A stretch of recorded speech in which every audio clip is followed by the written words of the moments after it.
Well, lads, how's things, ladies and gents? How are you? Good, John. How are you? Good. We have a special guest on the show this We week, John. We do. Phoebe, who works here at the Adult Education Centre as a coordinator, has picked a subject that is very, very important for adult education and learning and collective learning, and is going to join us on the show to talk about it. Oh, that's great. It's great to get a different voice on it. Welcome, Phoebe. Hi, John. Hi, John and John. John and John. It's easy to remember. Two Johns. So, you can start the way now, ladies and So gents. I suppose I'd asked Phoebe to come up with a couple of topics just in case we hadn't done one in a while, and I suppose a very good point she made was technology is a bridge or a barrier. So what made you think of that? Well, I think it's really a case of both, because it's similar to really any invention. Like you look at the car, since that was invented, do you want to guess how many people have died to cars? You gone into 300,000-400,000 or more, I'd say, would you? Yeah. Since the first invention of cars, Yeah. like the late 1890s, 80 million. Wow. I didn't know that, no. Mm. Yeah. Wow. So then it's all about the context of it. Like, just obviously, you don't. Some drivers are reckless; they don't care. Other people, they know what they're doing. They're competent, responsible. If you apply it then to technology, say devices, the internet, some people they are allowed to use it maliciously. Other people, it's been life-changing for them. Yeah. No, that's the truth. No, it's something that we all have to grasp anyway, I think. It's a fantastic tool for learning. Even we were talking lately about AI, and you know, sometimes I have to write reports and stuff, and sometimes my point, you know, you have a lot of words in your head and you just want to put your point more coherent. There's a tool that AI might structure it better for you. You're not changing; it's essentially still your idea. But to be able to kind of because it might sound good in my head, but when somebody reads it, it has to read well. Yeah. Some of the stuff I write has to be like academic writing. Yeah. You know, and even the stuff we do here, like promoting the classes, which Phoebe would work on Facebook That's right, and stuff. We have to be very good at social media because that's our main. We find our target groups really through social media. Yeah. But it's unbelievable that there's that amount of people that are after dying with automobile accidents and stuff. And I think actually going back now, probably some people would say when I was alive, the first person actually to be killed was actually an Irish lady. I think. Back in the 80s. Back in the day. Yeah. So, like Phoebe broke it down for us into. We'll start with the bridges, and then you have a barrier. So the bridge, I suppose the first one I can see here is the convenience and accessibility. So a person may also prefer a phone, a tablet, or a desktop, and can choose. So I suppose we know from experience, most people in here come in and they access through their phone. Yeah. So because the phone is relatively affordable, and you know, a phone these days, an iPhone now is 5-10 times more powerful than a computer 10 years ago. So it's amazing. So it's a computer in your pocket. So I get that. Yeah. What else is there on Phoebe on the bridge? What do you think? I suppose you'd have resources, like we'd have the IT lads here. If someone's having problems with their tablet or their phone, they could come in and ask them. They wouldn't have to know themselves how to fix it. Yeah. It would just be, Josh or Patrick, they'll know, they can help me with it. Yeah. They almost educate them a bit, but they don't necessarily have to remember. So, like for instance, setting up Gmail. Yes. They would set it up, but you that's done forever, so they don't have to learn how to do it. Well, Gmail is a big thing now with today's standards anyway. Well, Everyone needs a Gmail. You know, I mean, a lot of companies will send you a receipt, say if you buy something through Gmail. So it's kind of, and especially with the registration of classes here, they have to have an email address or phone number. If not, we have to set up. Phoebe and the boys will have to set up some. They all have to. But then the problem is, and in my case, the same, I forget either the Gmail hidden or the password. Yeah. Which is a big thing. A lot of people. That's what we'd encourage them to use their phone because they'll have it on them, and you're not going to change your phone number or forget that. That's right. They'll just send them a text and you can reset their password. It's great. You know. Yeah, because it usually comes up and do you want to save the password, and that's really handy. No, I know security wise you're supposed to have a lot of different passwords, But it's not possible, John. No. I don't think, because can't think of one. Well, like we have people from every age as well. Like we've someone here in their 90s who has to register every time to do a class, and to be fair, and they do, and but they wouldn't when they went to school. There was no such thing as computers and stuff. So the learning curve is quite steep for some people. So that's why we're here to help, because unfortunately, technology, being a bridge or a barrier, it's there. It has to be approached. It has to be utilised to even engage in the course initially. Even if you're doing like sewing here, you might be using a computer, but initially you have to engage technology wise. But then we will make that easier for you. To register anyway, you need to engage in well, as I said, technology is everywhere now. You need to buy something in the shop, it's technology, because they're putting through a scanner. There was some barriers here if you want to expand on one or two of them. I suppose a major one would be people who would feel uncertain about technology. They might think, this is going to make me look stupid if I go in and ask someone. This is such a simple question. It's similar to literacy with numbers and words, where there's that kind of discouragement factor. They could feel, no one's going to say anything to me, but it's overcoming that barrier, because as John was saying, technology is always advancing. So say they have a kind of older phone, you try to explain to them then, this is a different model, you can't use a certain app in it. It would be difficult for them to grasp that, I feel. And no matter what age you are, no matter what, even if you're very smart or whatever, everyone how people are always worried about their perception that people have of them. So people don't want to feel like they're not. But you can be very smart and just not engage in technology. It doesn't change that fact. But people do worry. Even though we were adult education, when people start here for the first time, there is that little bit of, will people still like me and stuff. That's a normal human reaction. So people just, once they can get over the fact that's why we run basic computers and stuff. So everybody's on. In our basic computer class, it starts off, this is where the plug goes in the back, this is the button to switch it on, this is how, this is what a mouse does. We really do start at the level that's suited to everyone. Which is good. And everyone's in the same boat, and you can make it a bit fun, you can, the classes are great anyway, because people get involved, and they do. As you say, everyone has to start somewhere. Everyone has to start somewhere. We all know that it's just a case of, and then you get mates, and you go on to the second class, and you go on to the third class, and once you conquer it, it's great. Absolutely. Making it accessible. To people as well. It's like if you were dropped into a construction yard and told to build a 3-foot wall or whatever, if you've no idea of the language of the equipment and the techniques, you can be stranded. That's what it's like for some people with technology. It's a good way to put it, actually. Because, another barrier I see here is groups such as elderly, unemployed, may have to prioritise spending. They'd have to consider their internet connection, because there's different prices. There's all these kind of like introductory prices, but they go up fine and quick.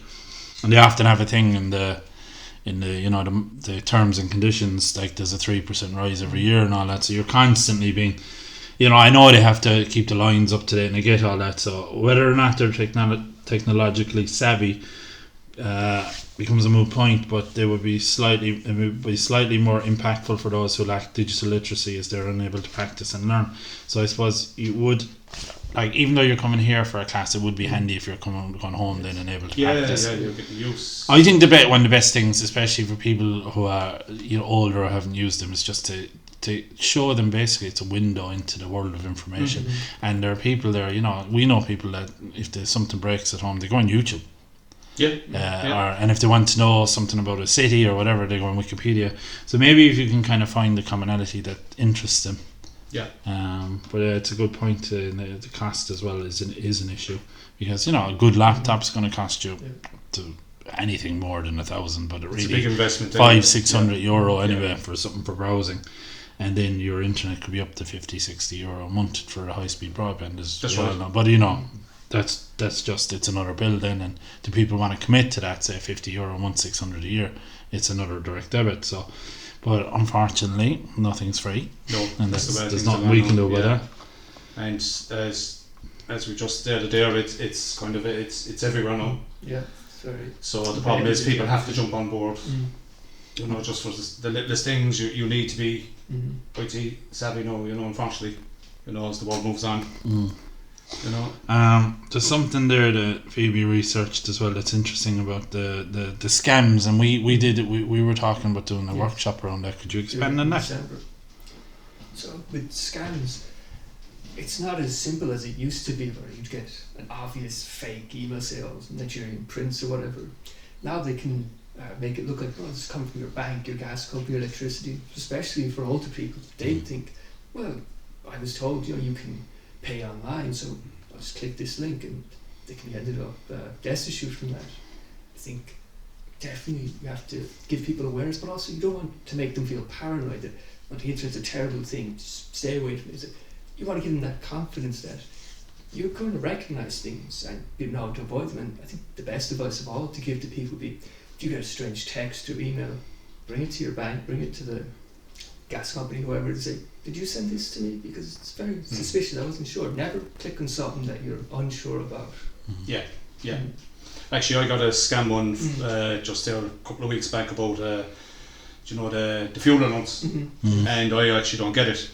Yeah, so you knew kind of. I know straight away. I copped it that just click into this link, and of course the link on my phone would come up. All my details would have been on it. Yeah. Maybe a pass card, code and stuff and everything like that. So it's just, if it's too good to be true, most of the time it is too good to be true. Banks generally don't text through a mobile phone. No. And they do this thing as well. Some of them, they reroute some of those through an Irish number to make it look, but you'll often see 353 in it, which is external. Yeah. So. And same with the phone calls as well. If you're answering on the phone, someone phones you and they're looking for you, and you have a missed phone call, 9 times out of 10 they're going to phone you back anyway. Exactly. Or leave a message. So sometimes you don't, even if I miss a phone call on my phone now, and it could be from genuine people, I just don't answer it. Like my phone's going down now. But I just perfectly timed. Perfectly timed there, John. Well done. And that's you know what I mean? Yeah. Gimmicks and all in this money show. gone into the production of this show is boundless. Oh, top of the range. Well, look, I got this one as well. What is it? Hello, I'm ringing you from Windows. Like, there's no company called Windows. Yeah. It's Microsoft. Yeah. And when I call, but you'll get somebody who doesn't know. And if they try that 100 times and they catch one person, they could fleece. It's going to fleece them. There was viruses everywhere. Another one that they send out, oh, your package is waiting at that's common. Yeah. That one can catch people very easy. Yeah. Say, oh, right, I did order something the other day. Yeah. But 9 times out of 10, and you need it. The postman will put an envelope in €20 to release the. Straight away you're cleaned out. Like, we got caught by the photo one where they had a data leak, and we had to change my bank card over it recently. But there was somebody in, I think, the dentist or something of the country, and they emptied a good bit of their account. And normally what they said in the bank is they mightn't do it straight away. People forget, and then 3 or 4 months later they might take a couple of quid here and there, and you might notice, and then they'll do a big one. It's very clever, and I mean it's almost an industry. Scamming. It is. Which is big industry now. Terrible way to make your money, but anyway. But these people don't care. It's crime. They don't care. But I suppose, look, with technology being a bridge or a barrier here, it's a barrier until we make it a bridge, because the way we have to engage with a system here called Fetch, and basically it's the way, because when you do these courses, we have to be able to provide statistics to our overlords or whatever you want to call them, and they have to, that's why people need to be registered. They can see then the amount of people engaging with adult education is at a certain level, and I understand that. So if it's a barrier, we have to make it a bridge, because once it's a bridge, then we have people that start with basic computers, they'll do internet skills level 3, and they work their way up to graphic design and all that. It can grab you. Learning is almost addictive, and it's it's lifelong. So it doesn't matter your age. I remember we had a men's shed here that we got a class based around them, and this was a few years ago, and all they wanted to do was create their own newsletter. So the whole class was based around, and my God, they did a fantastic newsletter, varying degrees of kind of levels of kind of how they can, their tech ability, varying levels, but they created something that was really, really good, and that, as a group, and they really, really came together, and and that's where it was a bridge, because that builds confidence and all this kind of stuff. That's very good. That's what builds confidence as well, and a lot of these men were were in their 60s and 70s Yeah. and would have never had a I computer. think they used to, the banana bread and stuff they made. That's it. right. Do you they used remember to it? Do you make remember banana it? bread Yeah. for us, yeah. Well, look, that's why it's a barrier until we have to remove the barrier. It's like anything we do here. There's invisible barriers, and our job here is to remove them. And to, it's the same with anything we do. Like, we have lots of courses that where people might perceive there to be barriers, and it's usually confidence and all that kind of stuff. But our job is to drop those barriers down, whether it's through making it more accessible or providing proper support as the two IT workers. And to be fair, Phoebe, Dave inside, and yourself, Very John, approachable. we're all here, and everyone here is able to kind of support people in registering for fetch and all that kind of stuff. I think our own. I think the barriers we included a lot as our own minds. That we're not going to be able to do it, and we can't do it. And as Phoebe said earlier on, we've made self-defeating attitude. Self-defeating. Set yourself up to fail with that. But before you even start, I think people would also have to acknowledge it is a small achievement to get to grasp with computers, because you have to learn step by step, but that's still something positive. Look where you were a week ago, a year ago. Just keep that positive attitude. Positive. And a lot of I found when I started IT first that I was actually afraid of the computer. I was actually afraid of the computer, or afraid to save anything. Where am I saving it on? And no, it's just onwards and upwards now, isn't it? You have one smart devices and everything. That's your bell at home ringing. It's amazing, isn't it? You don't. It's there to improve lives and make things a bit easier. I know the AI thing. People think, oh God, it's Sarah Connor and Terminator. You're not quite that, but I mean, I know there's an insidious side and a bad side to all these things, but really, it's like the internet. There's a bad side of the internet. It's a tool. It's the person that's using it. So the internet is a very, very positive thing. It's the same as a letter. Someone could send you a letter, the very same as they'll send you on the phone. Can't be traced, and you could end up paying something. The letter could be nice, and it could be some nasty things. Could be nasty things behind it. It's not. You don't know. It's just that case of trusting your own confidence and how you feel, and if it doesn't sound right and it doesn't feel right, it's not right. Exactly. And as Phoebe said earlier on, go to the bank, go to whatever people you're dealing with and all that, and ask them, did they send you out this text and all that, but there's another point there as a barrier. I just spotted it there. Phoebe researched was the rapid changes, such as I mean, when I got into computers, I remember some of the programs loaded with audio tape. You connected it to Commodores and the Spectrums, and it ran off a tape, and then it became floppy disks. And now CDs and DVDs are kind of a thing of the past now. I mean, even it's a digital. It's all downloading now. Which there was an ad on Facebook the other night, I think it was, looking for special CDs or DVDs. Yeah. They're looking for them again now. They're gone up like a physical media. Because the retro is starting to go around again. So I seen in Golden Disc I was in there a few months ago, and there was only one now, but it was nostalgic. You could buy an album on a tape. Now, I know a little bit about stereos and stuff. There's very few tape players you can buy new. I'm sure you could order one. Yeah, of course. But and for those kind of retro collectors, there was a tape there. I forget what album it was. There wasn't many, but they made it. I know vinyl will always be there because it's the whole look of it and all. But it's amazing that CDs have pretty much dropped off. They're going to have to see now. So it's MP3s but now. Then again, people are collecting them second hand and stuff. No, I do myself as well. I do like the physical media. But it has changed in this. So we're all digital downloads, and streaming now is a big thing. That's right, but sure, you see even in cars now there's no one playing CDs or tapes. There's no CD player in my car. No, but that's what I'm saying. You have you connect through your phone. You connect through your phone or an MP3. What you call it? A stick that you can use. You can put into your USB. You load of music on it, and you just and it all randomly then plays the music. So with those changes, and it kind of happens so quick. I used to work selling computers years ago, and I remember you saying the minute you buy a computer, the minute you walk out the door, it's obsolete. Not quite, but there's always something on the way. So I suppose if you're making the investment and you're trying to get into, you're thinking, but if I invest so much of my time and energy into this and it suddenly change, the changes are gradual. And a lot of the stuff you learn, even though things will change, it's still very good for you to learn that. Because we still use operating systems. If you learn a bit about Windows, Microsoft Office hasn't changed a hell of a lot since it's still, they make tweaks. So it's probably one of the easiest ones to use as well. Well, I think it's the most. I don't know if it's the easiest, but it is. It's definitely the most. It's the most known. It's the most branded. It is quite easy to use, but there's other options that are quite similar that the lads use, like Google Sheets and stuff like. Which is a free option. But look, a lot of the stuff is transferable as well, because the stuff you learn, say on Excel, and Google Sheets is the Google version of Excel. That even you can open an Excel file in Google Sheets. So a lot of the information and how your ability to use it is transferable. So it really is. If you did a course here, like we do spreadsheets at the moment, level 3, you're going to know the basics of all sheets. Like, so Apple have one, I think they call it. Is it not Pages, Sheets as well or something? Anyway, Google have one. But some of the basics are going to be transferable. So I think on some of the Apple ones as well, if you go into the thing, then they want. Do you want to upload it as this, that, Microsoft or whatever? You can, yeah. So then if you're dealing then with a Microsoft...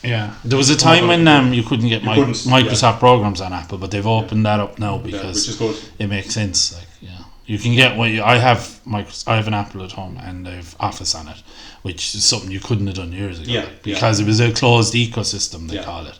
So you buy Apple just to use Apple, but they realised then over time that using other products is okay too. But. And just in both of your opinions, if you had money in the morning, a couple of grand or whatever, and you were interested in getting a computer, what would be the best computer to get? I'd build one. Yeah. I'd pick the parts. Yeah. I saw. Because you can specify it into what you want specifically. If you were doing, say, editing, gaming, whatever it is you're after.